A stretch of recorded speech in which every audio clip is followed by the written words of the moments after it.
Welcome, KWN listeners. Welcome to the Simply the Black and White of It. Here today with Pastor Clifton Lejeune of the Jesus Worship Center in Jennings, Louisiana. You know, here on this podcast, we are looking at helping men navigate current events. And we got I'm going to use the term humdinger in store. I'll be probably get, as Pastor Clifton just said, we're probably going to get a little dirty with it, but that's all right. But with that, remember, we are unapologetically Christian here at KWN. And so remember, this podcast is here to help you navigate through the current events because it could be confusing and daunting and all of that. But with that, now remember to hit the like, share, and subscribe if you're getting any value out of this, and let us know down in the threads. All right. Pastor Clifton, how you doing, sir? I'm fantastic, Brother Darryl. Thank you for the opportunity to discuss a very sensitive and essential topic. And yes, I don't think any of us have all of the answers. I think Jesus Christ is the only one with all the answers, and He is our source. And yes. every man has been given giftings and talents, and it is required of us that we share what we know. You know, to the person who's been given one talent, he's got to do something with it. 3, 5, whatever Right. it is. We can't just hoard what we have, knowing that if I take my talent in the context of the parable, that talent could be considered money. In the Old Testament, it's considered weight. It was 75 pounds. A talent of silver was 75 pounds of silver. So if I take my talent, let's say it's 75 pounds of silver or of gold, whatever it is, and bury it, it will draw no interest. That's a double entendre. Mm-hmm. What we have is supposed to draw interest. If I bring my 75 talents to the market, then I risk losing my 75 talents. That's capitalism. That's economics. I could Right. invest it and lose it, or I could invest it and someone's at the door of the church, like, I'm sorry, I'm at the office. Hang on a second. Let me just respond. I hate that. I've got someone here at my church begging. Go ahead. Yeah. No, that's it. I told him. So with that said, we are required to speak what God has given us. And these talents, if I bring my talent to the market, there's a chance I might lose it. Mm-hmm. If I speak my heart and share what I believe, there's a chance I might lose some audience. If I preach the gospel, there's a chance I'm going to lose some people in my church. And so that's the weight of knowledge, the weight of the call. And so today we're going to be talking about the subject of the weaponization of racism. And so I'd like to begin with a premise. I believe that the current state of racism can be congealed into this simple sentence. It is a projected guilt from a borrowed offense. So Okay. just pause and consider a projected guilt from a borrowed offense. So, of course, the racism we're talking about primarily in America is black and white.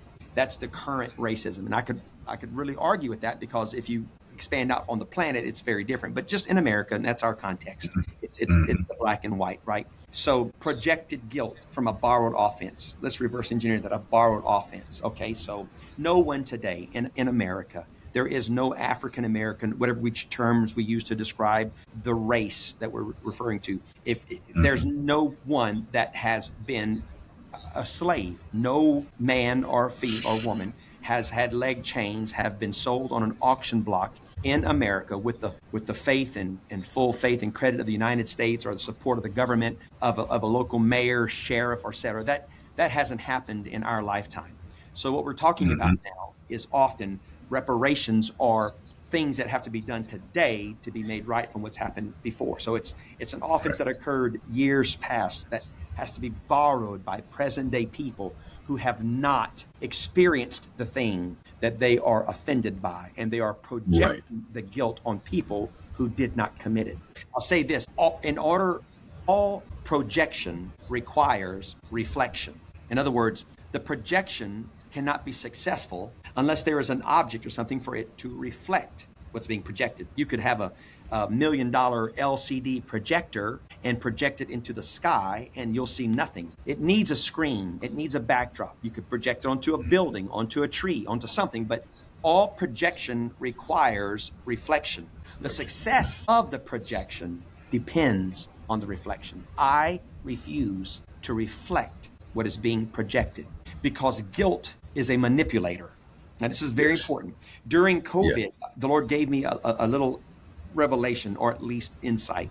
During COVID, I believe that there is a thing called an unholy trinity that was weaponized. The unholy trinity was created in the Garden of Eden. It began with a fabrication. It began with a lie. It began with the serpent saying, "Thou shalt not surely die." Eve and Adam ate of the forbidden fruit. And as a result, the Bible specifically says they were ashamed and they were afraid. So first came a fabrication, which is a lie. Then came manipulation and intimidation, which is guilt and fear. The unholy trinity is fear and guilt built on a foundation of lies. That's the unholy trinity. So when you have a fabrication that is believed, then you have manipulation and intimidation. And when you have those three, you have virtual omnipotence. So the planet was manipulated by the powers that be through this unholy trinity. It became very clear to me. The whole thing is based upon the fabrication, the lie, okay? In the garden, Adam and Eve would never have fallen, would never have sinned had Eve not believed the lie.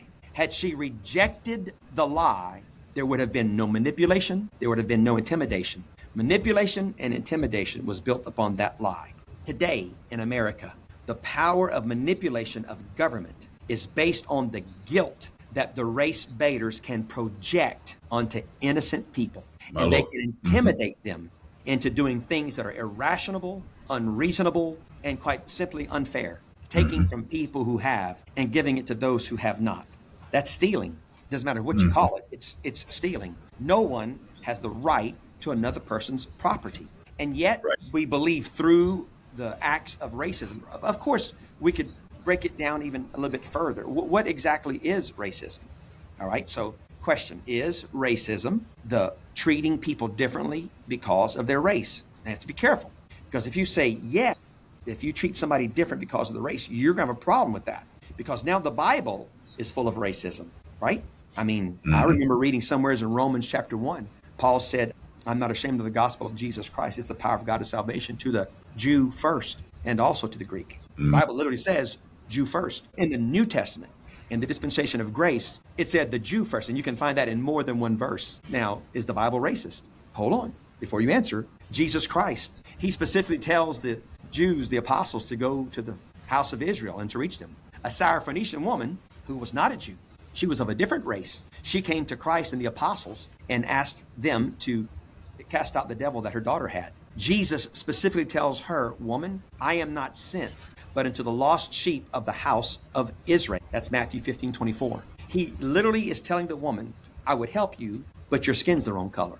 Now, here's, and I know what I'm saying is going to ruffle some feathers. I'm just trying for you to, and you need to have critical thought. Christ is absolutely telling her that this is not your time because of your race. He is treating her differently because of her race. Let me ask you a question. I believe everyone that claims that white people who treat black people different or racist are also racist in this respect. They go to a Mexican restaurant and they like Mexican food, and they probably prefer the Mexican food to be served or at least cooked by Mexican people.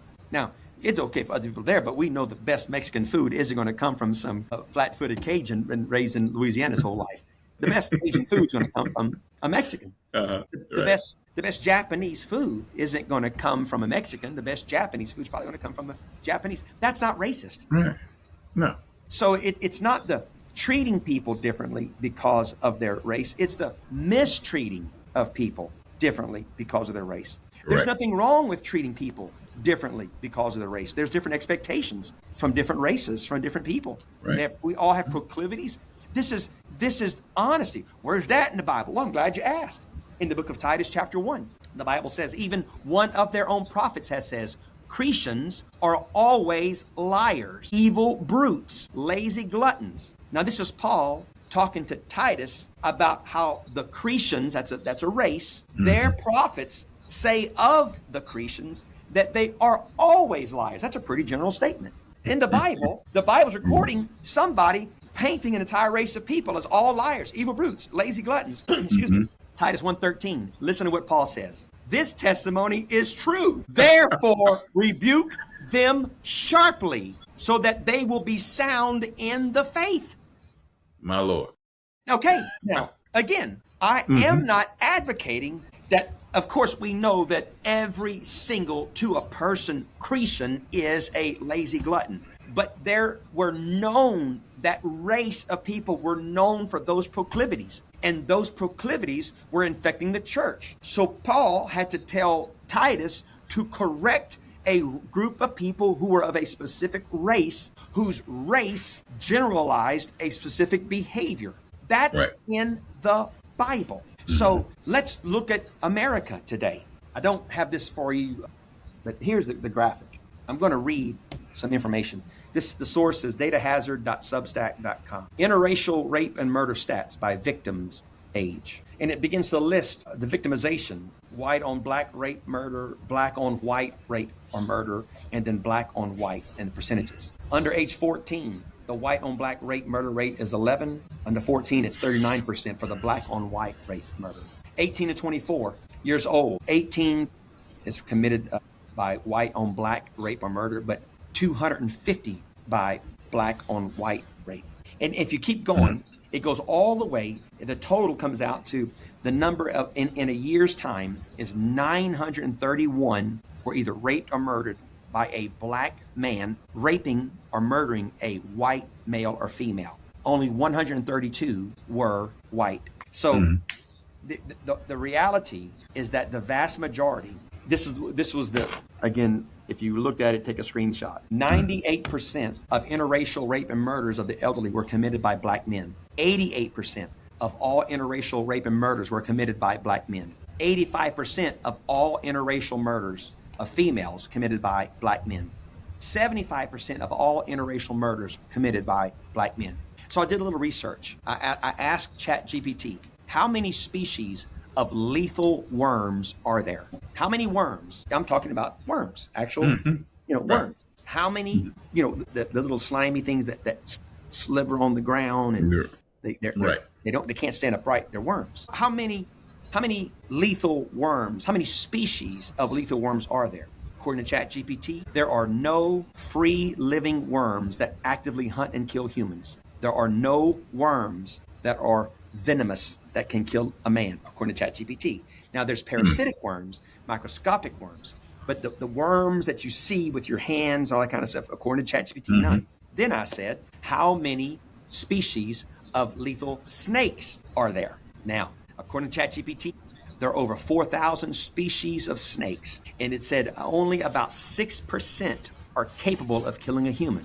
So that's 240 species of snakes can kill a human being.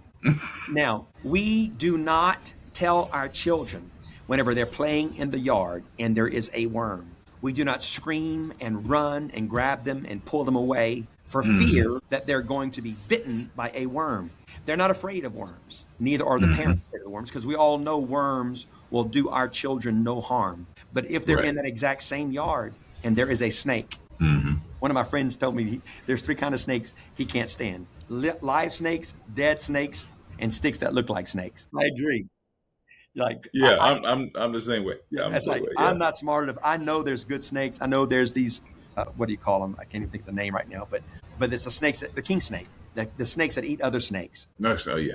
And then there's garter snakes. Also, the problem is, man, when you see a snake, I'm thinking venom. I'm thinking getting bit. I know we have water moccasins. I know we have copperheads, and I don't know enough about snakes to know. If I see my grandson and he's playing in the yard and there's a snake, I'm not saying, oh, don't worry about that snake. We're teaching him to respect those snakes very differently than we're teaching him about worms. Are we reptilists? Are we snakeists? The deal is both organisms slither in the ground, but one poses a greater threat than the other. So it's not racist for a person to recognize, okay, if the majority of the crime is being committed, there's a reason people have a fear of this specific race. Okay, so specifically, I went to Israel 2 years ago. I got to see racism up close and personal. No, it wasn't racism between blacks and whites. It was racism from the Muslims to the Jews. I got to see real racism. See, in America, right now, I'm talking to Brother Darryl Walker. If you haven't figured out, he's a black man, I'm a white man. And we can share a meal together. We've been in church together. We really don't have the racism they have in Israel.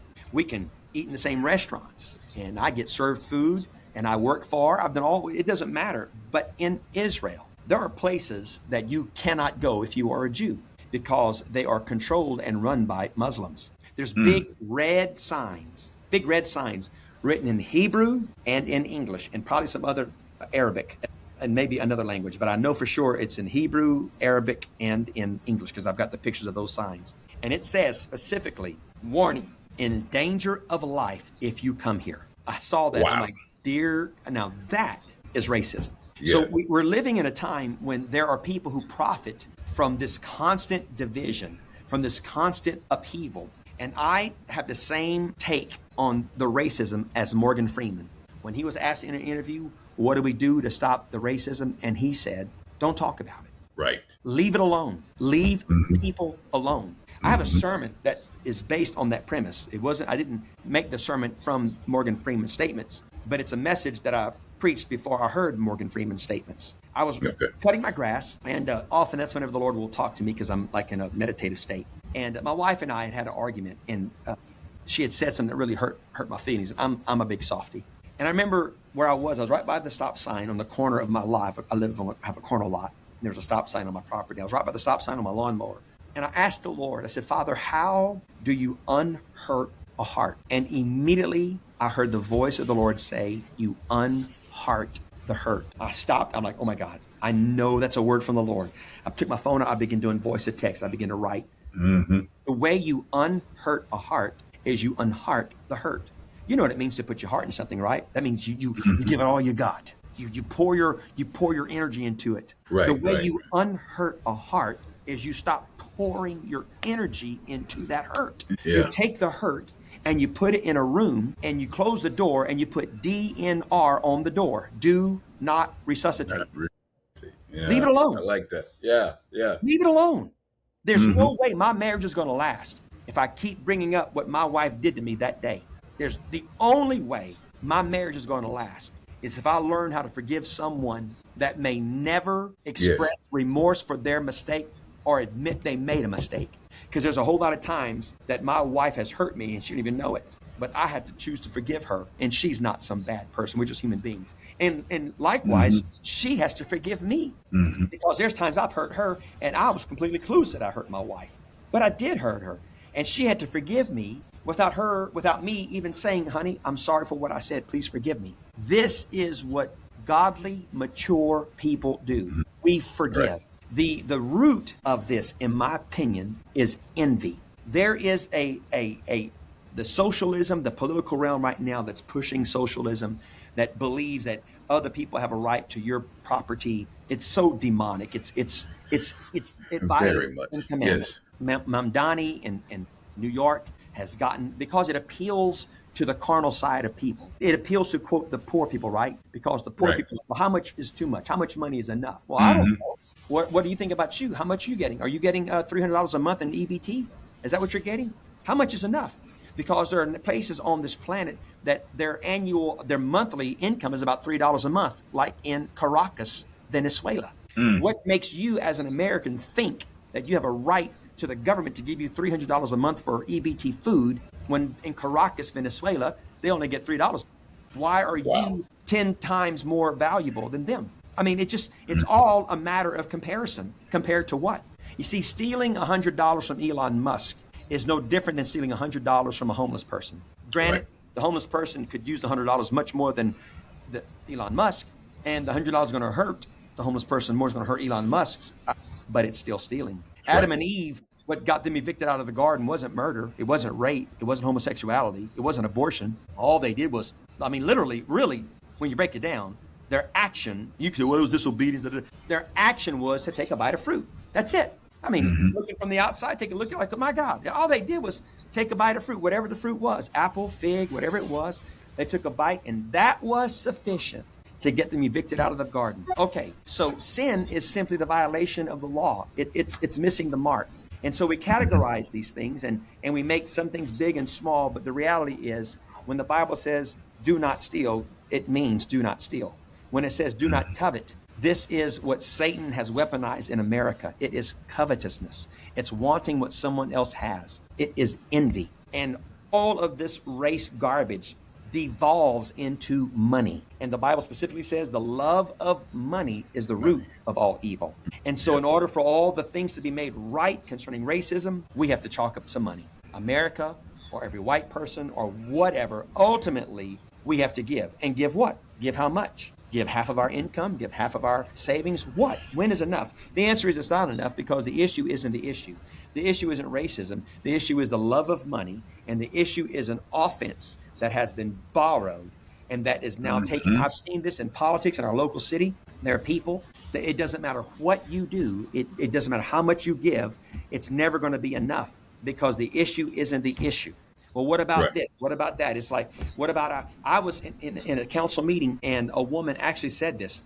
We had put a line item in the budget to build a canopy at the cemetery. Now, the city runs a cemetery, and we don't have a place to perform funerals at the cemetery. So I proposed a line item as the budget to to budget enough money to build a little pavilion. This specific person, who is full of hate and racism, had the nerve to get up and say, well, why is money being spent at the white cemetery? Now, can you imagine what would have been said if I would have got up and said, why are we spending money at the black park? There would have been a riot. I would have been probably arrested or beaten. It's unbelievable. But yet we have to kowtow and let these people say these most horrible things, because we're hamstrung by attorneys and lawyers. Because in this day and age, if you are black and if you are a female, brother, you're going to win the suit. Who's going to fight that? Now, that may sound racist, but that is a commentary of the sad state of reality in America, because too many people have been hamstrung with guilt, and they're manipulated. Governments are manipulated. Families are being manipulated by this. The only way we're going to stop this is return to biblical values, treating people correctly, putting our faith above our race. This, I find, is a problem with the black culture. Too often, they elevate their race above their faith. There are many, many people who are of the black culture who supported Barack Obama, who did his dead level best to transform America into the most godless place, specifically said that America wasn't a Christian nation, specifically attacked marriage, the institution of marriage, all of these things. And yet godly, Holy Ghost filled men of God made sure their people were going to vote for Barack Obama, not because of his policies, not because his policies were going to help America and help economy, but because he was black. Their race came before their faith. In my opinion, that's one of the biggest weaknesses. You are a Christian first. I am a man of God before I am a husband, before I am a father, before I am a pastor. I am a Christian first. My faith must come before my ethnicity. It must come before my gender. I find so many people have that backward. And specifically, the Bible says that he is made of all men of every nation of one blood. And so I've made this controversial statement one time. I said in a church, I do not believe in interracial marriage. And as soon as I said that, this old man in the back, he said, about time someone said it. He didn't give me time to finish my line. And my line was, I don't believe you should marry outside the human race. Well, then everybody got quiet. And I'm like, you should not marry E.T. You should not marry a one-eyed monster from Mars. But if they are of the human race, then they're qualified. That's it. This isn't complicated. It gets complicated whenever we start getting into the weeds. And yes, absolutely, there are people who are absolute white supremacists. Absolutely. There are people who are hateful and mean, but is that codified in our government? Is it codified in our Constitution? It is not. Read Thomas Jefferson's sons. He had acid etched the Declaration of Independence, and it specifically was written against the king on the premise of abolishing slavery. This country, our religious views come from this. We are not a nation of slaves. We are not a nation of racism. If you want that, you need to go to the UAE. You need to go to Jerusalem and see what real racism looks like.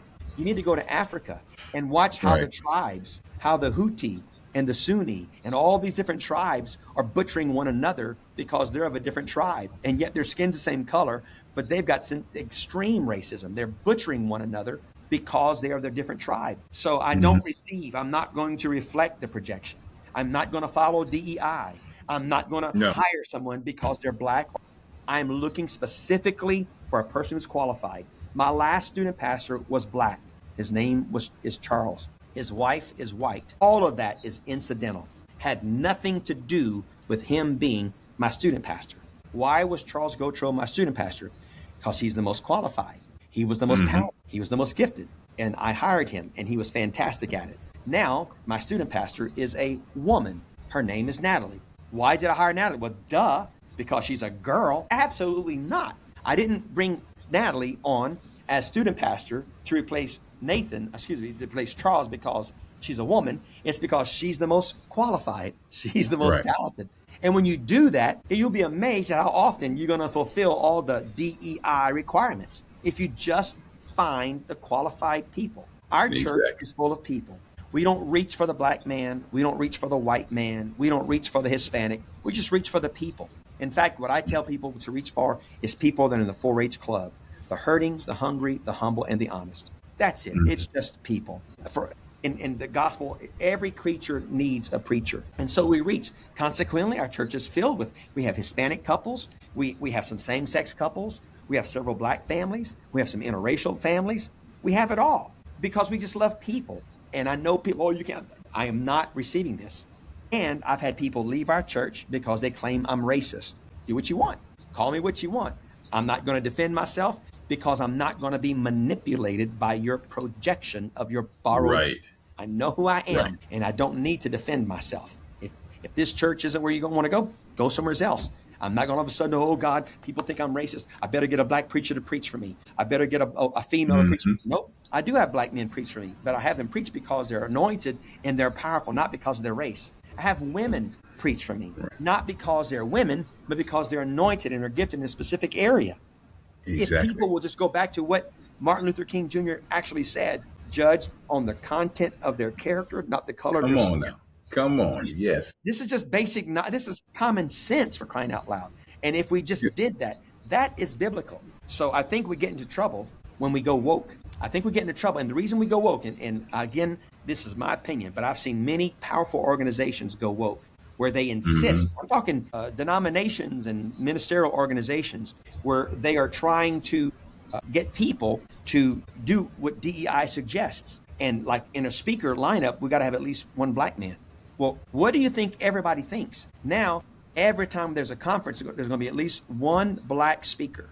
Well, why is that? Is that guy the most qualified? Or is he up there because he's black? See, it's not fair to that guy, and it's not fair to the audience. Right. And so now you've created this garbage where there are some extensively gifted black men and black women in ministry. And now because of the mindset, this woke mind virus, that I have to find diversified people. I'm like, brother, when the gospel is being preached, how could the Ethiopian eunuch, how did he receive the gospel from Philip? I mean, why didn't God send an Ethiopian to reach the Ethiopian? Why? How is it that in the Bible we have the story of a black man being reached by a white man? See? Don't tell me that it takes people of the same color. That's a lie. All it takes is a hungry heart. And if the heart is hungry, I don't care what the color your skin is. Question, you're having heart surgery. Who do you want to perform the surgery? A man or a woman? Do you want a black man or a white man? Here's what you want. You want the best surgeon money can buy. That's qualified. That's right. Exactly. I could care less if he's Hindu. I could care less if he's 4'5", if he's muscular, if he's weak, I don't care a whit about any descriptor. The only description that matters to me is he a surgeon? Is he successful? Right. Does he have a history of successful surgeries that I need? If the answer is yes, that's my guy. That's my girl. That's my transvestite. I could care less. I could care less if they're a male identifying as a female. I could care less if they're a male identifying as a dog when they're not present. I could care less. What I'm hiring him for is for that specific surgery. Again, I'm just trying to zoom in to a microcosm. Whenever you want the best soul food, if I'm going to a restaurant in Jennings, there's a soul food restaurant. When I walk in there, I'm just telling the truth. I'm going to be disappointed if I see a white lady behind the counter. What I'm looking for, forgive me, is a big black woman. Not some skinny little black lady. Nope. I want a big old girl. because you've heard the expression, don't trust a skinny cook. If I see a big cook, I'm like, no, that's what I'm talking about. And sure enough, here in Jennings, we got a Soul Food Express. I can't remember the lady's name. She's a sweetheart. I've eaten there many times. And she's not like this morbidly obese woman, but she's not a skinny woman either. But she's just a typical healthy black woman who is an amazing cook. That's what I expect. I don't want to walk into the Soul Food Express and find a little Asian man. No, that doesn't make me a racist. I'm like, real soul food needs to come from people that know how to cook that kind of food. And again, this type of common sense conversation immediately evokes people because they've been conditioned to respond. They don't have critical thoughts. Like, that's why are you this way? It's because you've been brainwashed. You've been intimidated and manipulated into an untenable position that has created division in the country. And that is its reason. It is to divide and to conquer. It is not rooted in truth. It is not rooted in love. There you go. All right. Have I said everything I wanted to say? My God, I'm looking at my notes. Most of this is from my heart. We're gonna have to do a part 2 on this, Pastor Clifton. Yeah. I tell you, because this is deep, and I'm glad we went this way, because this is speaking to exactly what's going on, trying to uproot, turn this country on its nose, or flip it, and we don't want that. And they're trying to do it through racism. Yeah. This is why you have the craziness that came out of the Carmelo Anthony case, and African Americans acting like some African Americans acting like they ain't got no slap sense at all behind it. I'm sure you've heard it and seen it. Some of the stupid stuff being said. Yeah, it's again, they're blinded by the tribalism. Yeah, that, we've got to be down with the man. We got to be with our own tribe, but we got to support each other. It's like you're blinded by you're blinded by the racism. You can't judge right and wrong. It doesn't matter what color it is. It's like the George Floyd whole debacle. It is proven. The evidence states, the coroner's report, he died from a lethal dose of fentanyl. He did not die from a knee to his neck. He did not die by a rogue cop whose heart was filled with racism, who wanted to kill a black man. But that's the narrative. And that man's in prison right now, not because he did something worthy of being in prison, but because the populace, our country, is so weak that we cannot speak the truth for fear of what's going to happen. If you were to release a white cop who was present when a black man died, well, then there's going to be billions of dollars of damage and all that stuff done. People's lives, everyone on the jury, they're going to die. Someone's going to kill them, murder them. They're going to be doxxed. Their information is going to be made public. And so we intimidate. There you go. That's fear and guilt. It's the unholy trinity. It is a lie that George Floyd did not die because a white cop killed him. George Floyd died because he was a career criminal who was jacked up on fentanyl. That's the reality, and that's a truth. But we can't speak the truth in this culture, because if the truth is contrary to the narrative, then the narrative wins. And unfortunately, we are led by a bunch of weak, emasculated, feckless politicians who are more interested in getting reelected than they are governing with truth. We need the backbone. I'm going to be preaching Sunday about this, and it's a whole nother topic, but with Tony Spell, I believe, this is my opinion, I believe God is using that man to illustrate the weakness of Christianity in America. He used Tony Spell during COVID to expose the weakness of the American church. We lack courage. We lacked the foundation to oppose evil. That got exposed during COVID. Now, I, along with Tony and many others, chose to keep our churches open. We didn't do the mask. We pushed against the vaccine, all that stuff. But he was the one that was isolated, that fought the federal government. And I watched, my brother, as my own peers poo-pooed him, made fun of him. It made me so angry. I'm like, the church is the worst. We eat our own. We kill our wounded. Here is a brother fighting the federal government over his faith, and you guys are going to accuse him of being a publicity hog. And then now he's over here. Here is a man, a family who for 6 years have threatened to rape and kill his family. Now, you tell me, your neighbor across the street threatens to rape your wife, kill your children, and rape your children when you leave town. What do? I know what I do. I go on a 7-day fast and I begin to pray. I just hope to God, nothing ever happens. Just leave it. No, sir. Is that what we do with our federal government? Do we want our army to just hope and pray that the enemy never, or do we equip them to fight? Mhm. It is Right. And go after it. absolutely Yep. biblical to defend your family. It is Yes. absolutely biblical to fight. You do not lay down and say, please don't hurt my wife, while 4 men gang rape your wife. You don't get on No. your knees and make the sign of the cross and just pray that they don't hurt her too bad. What kind of man No. are you? And No. yet, If that happens, it'd be over my dead body. That's for brother, sure. it will be. It will be. Mhm. I've used the expression before. When the fight is right, you fight with all your might. Right. That's right. And the question and the deal is finding the right fight. The right fight is a fight of faith, and the right fight is a fight for your family. If That's I'm right. unarmed, I don't have a weapon in my house, which would be dumb. But let's just pretend I have no weapon in my home. And 4 men break into my home, and they tell me, we're about to rape your wife. I know I cannot beat 4 men. I'm not trained. I don't have any skills. I'm not in any special condition to fight 4 grown men in their 20s. And it's probably going to happen that night. But I don't say, because I know I can't win, I don't say, well, you know what, please don't hurt her too bad. No, sir. It's on. It is on. I'm grabbing everything I can. I'm grabbing every knife. I'm biting. I'm fighting them. And tonight, I'm going to die. I'm sure. But the only way they're going to get to my wife absolutely will be over my dead body. Yeah. Mm-hmm. Because when the fight is right, you fight with all your might. Your might. Mm-hmm. The problem is people don't know what the right fight is. They think that they're protecting their Christianity by allowing your wife to be raped and murdered. That's insanity. That is insanity. That's right. Yeah. So again, but I'm watching right now. I saw a meme by one of my peers. The meme was, Jesus Christ died with blood on his back, not on his knuckles. Brother. Demonically deceived is what these people are. If you want to know how I feel about this, tune in Sunday morning. Tune in Sunday morning. I have a message. It's boiling in me. I'm being very controlled right now. But I have a message already God's given me. I've been working on it since yesterday. I was cutting the grass. Brother, he began to download. I'm like, I cannot wait to get to work this out. But I've got the word already. I know what I've got to do. But again, I believe God is using Tony Spell for whatever reason as the man to expose the weakness of the American church. Here, these people are questioning. I don't think you should have done that. Like, what did you think?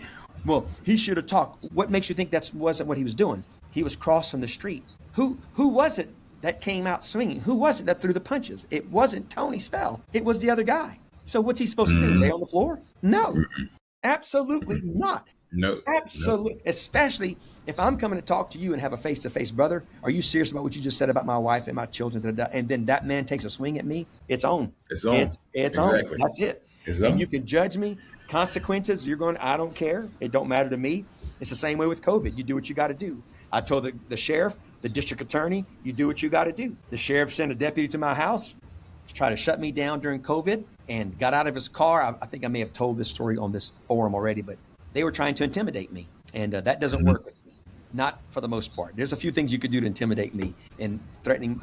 If you had my grandchild hostage, if you had my wife, my daughters, you probably then would get me. But apart from that, they came to my house, and a heavy-set deputy reminds me of Buford T. Justice. He came out, adjusting his belt, and said, Clifton, you've always been a good guy. I said, I still am a good guy. I didn't become a bad guy because I'm having church on Sunday. You and I both know where the bad guys are. They're on Mulkern Street, Jefferson Street, West Division. He said, well, we're just asking you to comply. I said, I will not comply. I said, will you surrender your pistol or your rifle? If you won't give up your First Amendment, I won't give up my second. They're in that order on purpose. It's words before war. The people are in fear, and what they need is faith and facts. That's what I do. I spread faith and facts. Mm-hmm. He got in his car, shook his head, and drove off. That's it. That was it. That's it. Mm-hmm.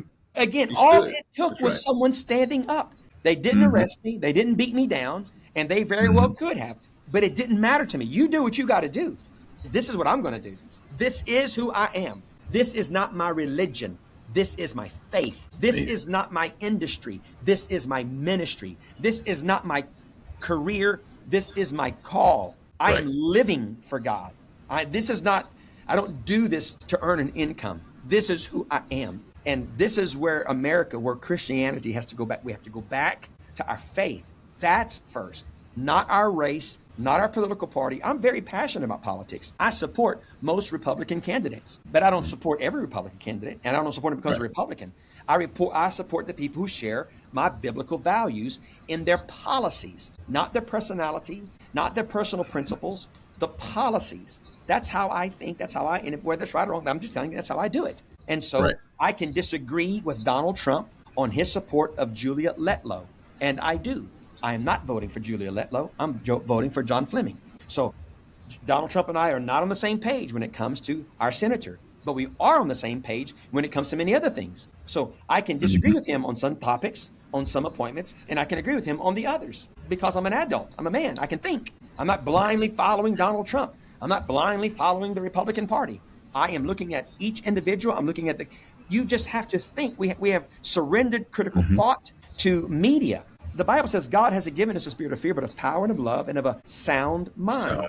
Sound mind is rational thought. That's what a sound mind is. And the Bible says when fear is present, rational thought is absent. It doesn't say it that way, but that's the scripture. When fear is present, rational thought is absent. So when you are in fear, you cannot be thinking correctly. And I have found, again, the weaponization of that unholy trinity is what's created all of these irrational decisions that are being made by Supreme Court justices, by senators, by presidents, by representatives, by governors, by mayors, by sheriffs, by district attorneys. It's because they are in fear. And when you are in fear, you lack rational thought. Okay. My Lord. All right. Well, I tell you what, we're going to go into part 2 on this very soon. So we'll be back with part 2 of it. But this is what we need. This is what we need to hear.